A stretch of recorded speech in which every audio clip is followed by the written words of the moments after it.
مریم، یعنی گویا کہ یہ ہو چکا پاسٹ ٹینس کے سیگے میں. جس طرح پاسٹ ڈیفینیٹ ہے اسی طرح سمجھ لو یہ مستقبل ڈیفینیٹ ہے، ہو چکا. انت قلت للناس اتخذونی و امی الہین من دون اللہ، کیا تو نے لوگوں سے کہا تھا کہ تجھے اور تیری ماں کو اللہ کے سوا معبود بنا لیا جائے؟ اس میں پتہ چل گیا من دون اللہ کون ہو گیا؟ عیسیٰ ابن مریم بھی اور ان کی والدہ بھی، اولو العزم پیغمبر بھی 5 میں سے، اور اولیاء کی سردار بھی یعنی ان کی والدہ. جی من دون اللہ بت ہوتے ہیں، بت بھی ہوتے ہیں، فرشتے بھی ہوتے ہیں، جن بھی ہوتے ہیں، پیغمبر بھی ہوتے ہیں جب لوگ انہیں اللہ کے مقابلے پہ کھڑا کر لیں. ورنہ پیغمبر جو ہے وہ حزب اللہ ہے، لیکن جب اللہ کے مقابلے پہ آئیں گے تو توحید تو ننگی تلوار ہے. قال سبحانک، انہوں نے کہا اے اللہ تو پاک ہے.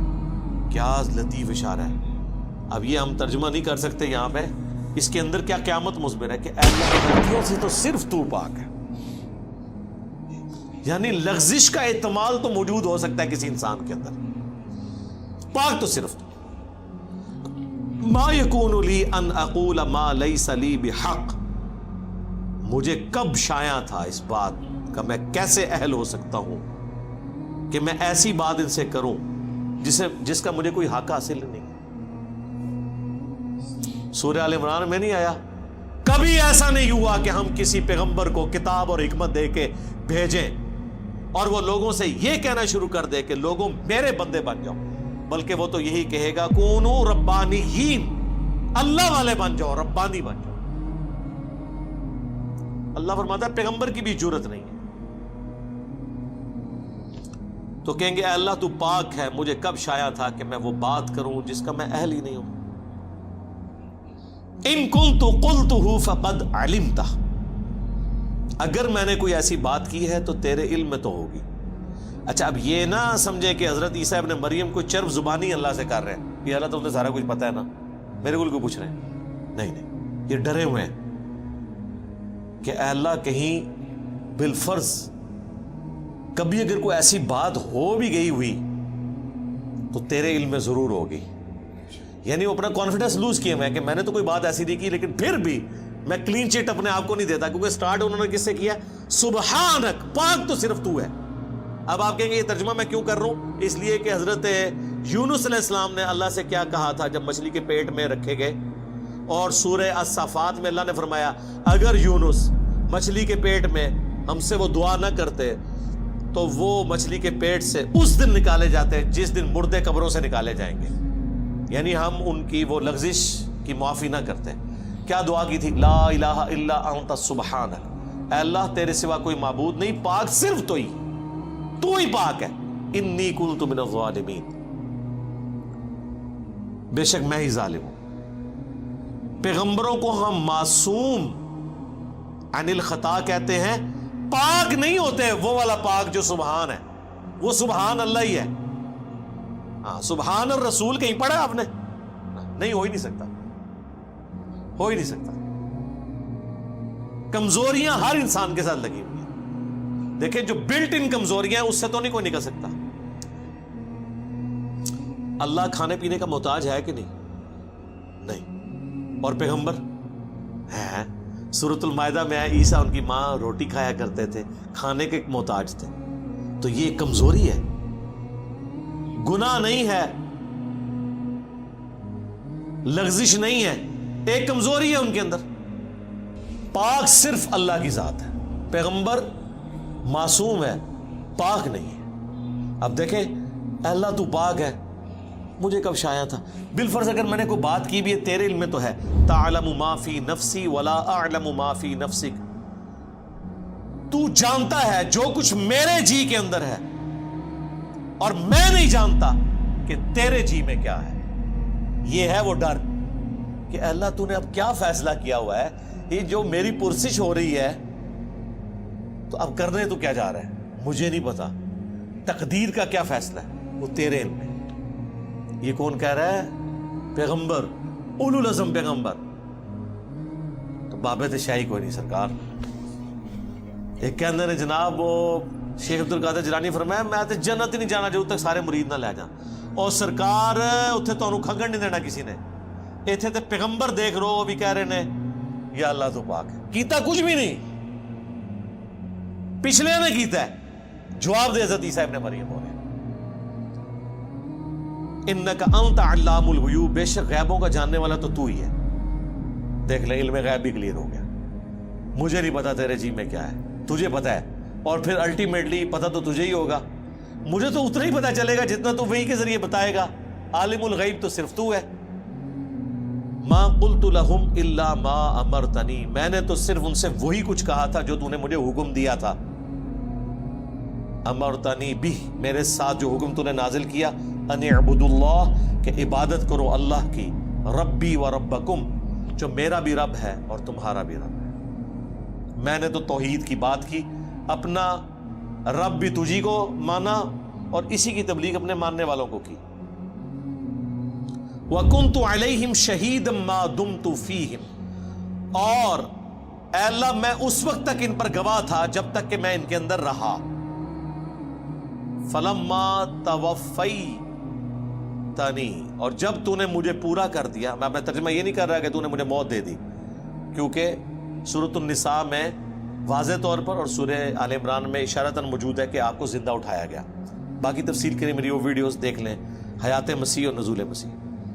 جب تو نے مجھے اٹھا لیا, کنت انت الرقیب علیہم, اس وقت تو ہی ان پر گواہ تھا. یعنی میں حاضر و ناظر کوئی نہیں تھا وفات کے بعد. یہ کہتے ہیں نا جی اللہ کے نبی علیہ السلام مدینہ شریف میں قبر میں ہے, لیکن وہاں بیٹھے ہوئے ہمیں دیکھ رہے ہیں, یہاں پہ موجود نہیں ہے لیکن دیکھ رہے ہیں. لیکن عیسیٰ ابن مریم کہہ رہے ہیں کہ جب تو نے مجھے اٹھا لیا میں ان پہ گواہ بھی نہیں تھا. وَأَنْتَ عَلَىٰ كُلِّ شَيْءٍ شَهِيدٌ, اور تو ہی ہر بات پہ گواہ ہے. یعنی عقیدہ حاضر و ناظر بھی کلیئر کر دیا. کوئی پیغمبر حاضر و ناظر نہیں ہے. ہمارے نبی کے بارے میں سورۃ القصص میں آیا, نبی جب ہم نے موسیٰ علیہ السلام کو پکارا کوہ طور پہ, نہ تو آپ وہاں موجود تھے اور نہ آپ دیکھ رہے تھے, نہ آپ شاہد تھے, نہ فزیکلی موجود تھے نہ شاہد تھے, نہ حاضر تھے نہ ناظر تھے. یہ اللہ کی کوالٹیز ہیں کہ وہ ہر چیز کا احاطہ کیے ہوئے اپنے علم سے. یہ سیم الفاظ ہیں جو بخاری مسلم میں نبی علیہ السلام نے اپنے ساتھیوں کے بارے میں بولے ہیں کہ بخاری مسلم دونوں میں حدیث موجود ہے, میرے حوض کوثر پہ میرے اصحاب لائے جائیں گے, میں کہوں گا اصحابی اصحابی, یہ تو میرے ساتھی ہیں. مجھے بتایا جائے گا اللہ کے نبی آپ کو نہیں پتا آپ کی وفات کے بعد یہ دین سے الٹے قدم پھر گئے تھے. اور بخاری میں موجود ہے یہ وہ لوگ تھے جو حضرت ابوبکر کے دور میں مرتد ہوئے, منکرین زکوٰۃ بن گئے, جن کے خلاف حضرت ابوبکر کو تلوار اٹھانی پڑی. فتح مکہ پہ یہ لوگ مسلمان تھے.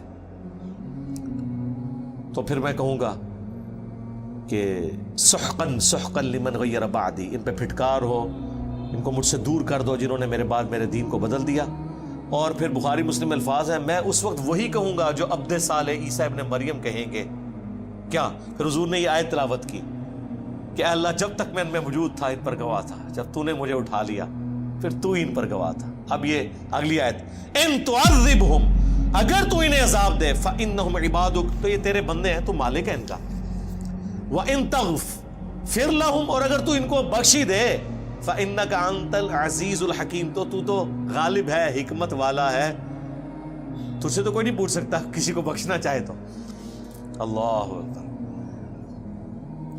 اس بات کو کرنے کی ضرورت کوئی نہیں تھی, لیکن اس ایک جملے نے مسلمانوں کا عقیدہ کلیئر کر دیا.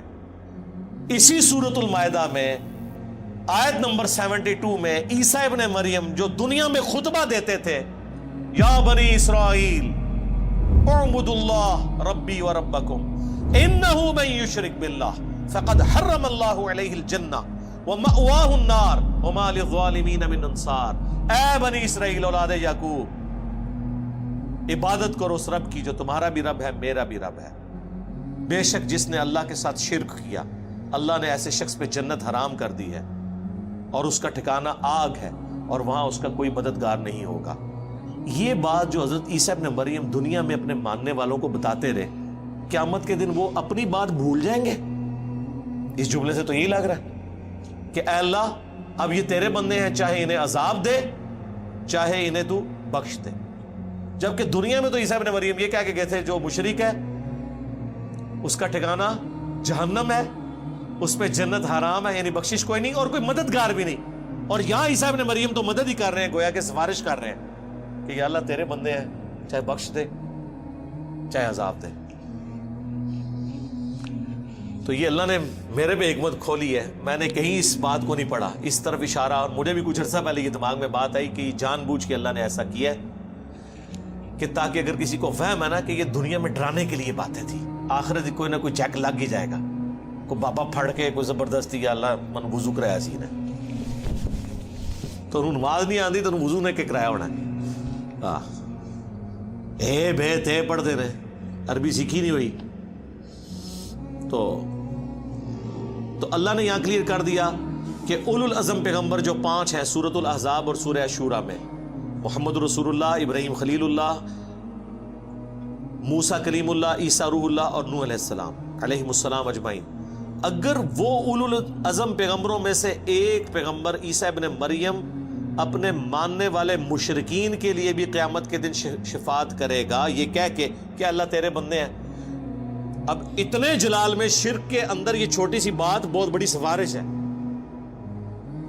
اس کے اوپر ذرا توجہ کریں۔ اس میں تو جواب یہ ہونا چاہیے تھا کہ عیسیٰ تجھے نہیں پتا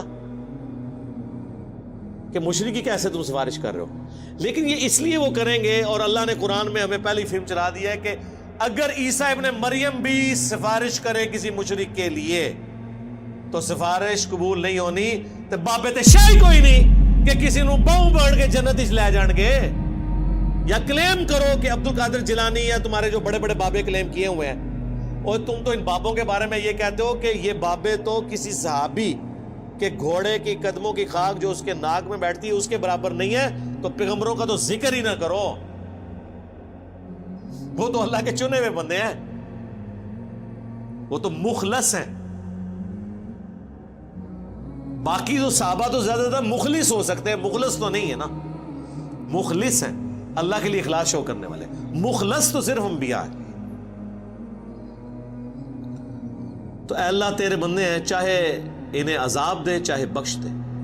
قال اللہ فرمائے گا ھذا یوم ینفع الصادقین صدقہم، آج وہ دن ہے کہ سچوں کو صرف سچا عقیدہ ہی فائدہ پہنچائے گا۔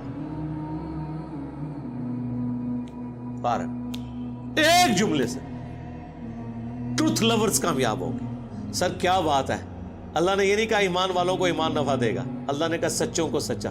سچا کون ہوتا ہے؟ جب اس کو بات پتہ چل جائے پھر وہ دنیا کو نہ دیکھے کہ یہ سچائی میں نے سے قبول کرنا ہے۔ جو مسلم شریف میں حدیث ہے کہ تکبر یہ نہیں ہے کہ تم اچھے کپڑے پہنو یا اچھے دکھو، اللہ بھی خوبصورت ہے، خوبصورتی کو پسند فرماتا ہے۔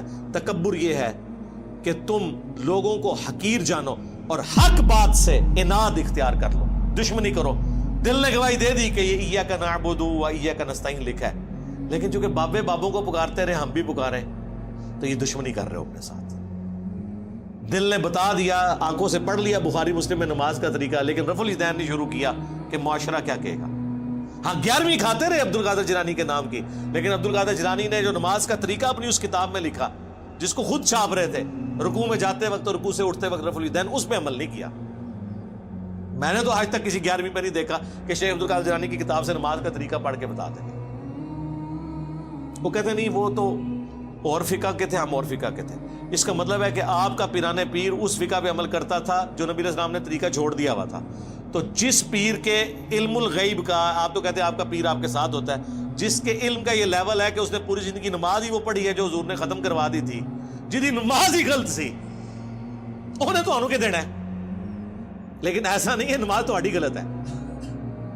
شیخ عبد القادر جیلانی تو اس کتاب میں بخاری مسلم کے حوالے لکھتے ہیں، ہر بات میں لکھتے ہیں، بخاری میں ہے، مسلم میں ہے، ابو داؤد میں ہے، ترمذی میں ہے۔ حقیقت بات ہے اگر کوئی بزرگ ہے نا واقعی تو وہ یہ لوگ ہیں جو امت کا ایسا کام کر کے گئے کہ چاہے کوئی صوفی ہے چاہے کوئی عالم ہے۔ اب امام غزالی دیکھ لیں، وہ عبد القادر جیلانی سے بھی آلموسٹ سمجھ لیں 100 سال پہلے کے ہیں، وہ بھی اپنی کتابوں میں بخاری مسلم کے حوالے لکھتے ہیں۔ یعنی رسول اللہ تک پہنچنے کا اگر کوئی وسیلہ ہے نا اس امت میں بک شوام میں تو یہ حدیث کی کتابیں اور سب سے بڑھ کر قرآن ہے، اور ظاہر ہے کہ حدیث کی کتابیں صحابہ تابعین کے ذریعے ہم تک پہنچا۔ تو بزرگ تو یہ لوگ ہیں۔ قال اللہ فرمائے گا ھذا یوم ینفع الصادقین صدقہم، آج وہ دن ہے کہ جس دن سچوں کو سچائی ہی نفع دے گی. لہم جنات تجری من تحتها الانہار، ان کے لیے باغات ہیں جس کے نیچے نہریں بہتی ہوں گی. خالدین فیہا ابدا، اس میں رہیں گے ہمیشہ ہمیش. رضی اللہ عنہم ورضوا عنہ، اللہ ان سے راضی اور وہ اللہ سے راضی. اللہم اجعلنا منہم مع النبیین والصدیقین والشہداء والصالحین. اللہم انا نسألک جنت الفردوس مع النبیین والصدیقین والشہداء والصالحین. آمین. دیکھ لیں رضی اللہ عنہم ورضوا عنہ سارے وہ لوگ ہیں جنہوں نے دنیا میں اللہ کو راضی کر لیا، اس کے پیغمبروں کی پیروی اختیار کر لی. ذالک الفوز العظیم، یہ ہے بڑی کامیابی. یعنی دنیا میں تو لوگ کامیابی سمجھتے ہیں کہ بہت زیادہ دولت کما لی، بہت بڑا سٹیٹس حاصل کر لیا، بہت زیادہ فالوور ہو گئے، کسی کے بہت زیادہ مریدین ہو گئے، چاہنے والے ہو گئے. دنیا میں ایک شخص فٹ پاتھ پہ لاوارث مر جائے، اس کی لاش کا دفنانے والا بھی کوئی نہ ہو، لیکن اس نے زندگی اللہ کے لیے گزاری ہے، اسے کوئی فرق نہیں پڑتا، وہ اللہ کی جنتوں میں پہنچ چکا. رومن امپائر کی بیٹل فیلڈز کے اندر جو صحابہ تیل کے کڑاہوں میں روسٹ کیے گئے، وہ روسٹ ہوتے ہی جنت میں پہنچ گئے. صحیح بخاری میں موجود ہے نا، جعفر طیار جو حضرت علی کے بھائی تھے، غزوہ موتا میں ان کے 2 بازو کٹ گئے تھے.